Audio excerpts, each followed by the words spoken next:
बड़वानी राष्ट्रीय विधिक सेवा प्राधिकरण नई दिल्ली एवं राज्य विधिक सेवा प्राधिकरण जबलपुर के निर्देशानुसार 11 मई 2024 शनिवार को आयोजित होने वाली नेशनल लोक अदालत के संबंध में विशेष न्यायाधीश श्री रईस खान की अध्यक्षता में प्रेस वार्ता का हुआ आयोजन। देखें विस्तृत समाचार इस रिपोर्ट में।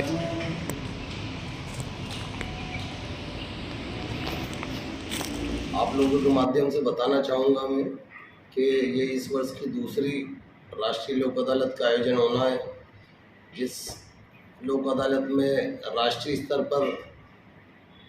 लोक अदालतों का आयोजन होना है, आप सबको विदित है और आमजन को भी पता है कि लोक अदालत के क्या फ़ायदे और क्या नुकसान हैं। विशेष तौर से ये बताना चाहूँगा कि लोक अदालत में जो मामले रखे जाते हैं वो राजीनामा योग्य मतलब समनी मामले जो होते हैं उन मामलों को रखा जाता है। उसमें जो कोर्ट में मामले आ चुके हैं वो मामले भी होते हैं और ऐसे मामले भी होते हैं जो कोर्ट तक अभी पहुँचे नहीं हैं, है ना, वो प्री लिटिगेशन उन मामलों को कहा जाता है। तो ऐसे मामले जो छोटे मामले हैं, राजीनामा योग्य मामले हैं, उन मामलों को हम कोशिश करते हैं कि लोक अदालत के माध्यम से निपटाया जाए उन्हें। आपने देखा भी होगा पिछले कई जब 1980 के लगभग से इस लोक अदालत का आयोजन होता रहा है, तो उन लोक अदालत में जब हमें सक्सेस मिला उसके बाद लगातार सक्सेस बढ़ता गया। और इस जिले की अगर बात करें तो इस जिले में भी माननीय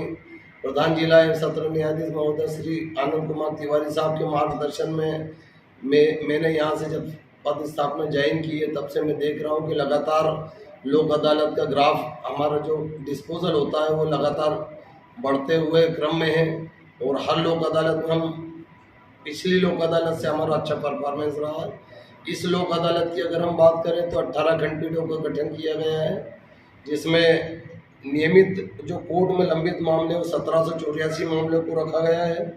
और प्री लिटिगेशन स्तर के जो मामले 2404 मामले प्री लिटिगेशन स्तर के मामले रखे गए हैं। एक बात और बताना चाहूँगा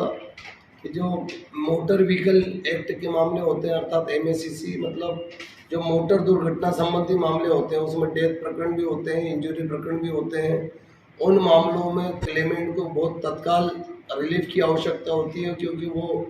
गंभीर स्थिति में होते हैं जिसमें डेथ हो जाता है, उनका परिवार प्रभावित होता है, जो इंजर्ड होते हैं उसमें वो स्वयं प्रभावित होता है, उसे चिकित्सीय व्यय के लिए राशि की आवश्यकता होती है। तो उन मामलों में हमारा फोकस ज़्यादा होता है कि मोटर व्हीकल एक्ट के मामले जो MACC केसेस हैं उन मामलों को हम इस लोक अदालत के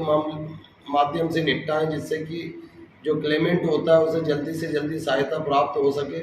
इसके अलावा 138 के मामले हैं, कुछ बैंक के मामले हैं, सहकारी संस्थाओं के मामले हैं, प्राइवेट पर्सन के बीच भी जो मामले होते हैं वो भी 138 की कैटेगरी में जो आते हैं उन मामलों में भी हमारा फोकस होता है कि इन मामलों का निराकरण भी लोक अदालत के माध्यम से हो। इसके अलावा छोटी मोटी मारपीट के मामले और भी जो जैसा कि मैंने पहले कहा कि राजीनामा योग्य जो मामले होते हैं जिसे विधि ने राजीनामा योग्य बनाया, उन सभी मामलों का निराकरण हम इस लोक अदालत के माध्यम से करने का प्रयत्न करते हैं। और इस लोक अदालत की प्रासंगिकता तभी सिद्ध होगी जब हम इसमें एक पॉजिटिविटी के साथ हम हमारे साथ साथ जजेस के साथ साथ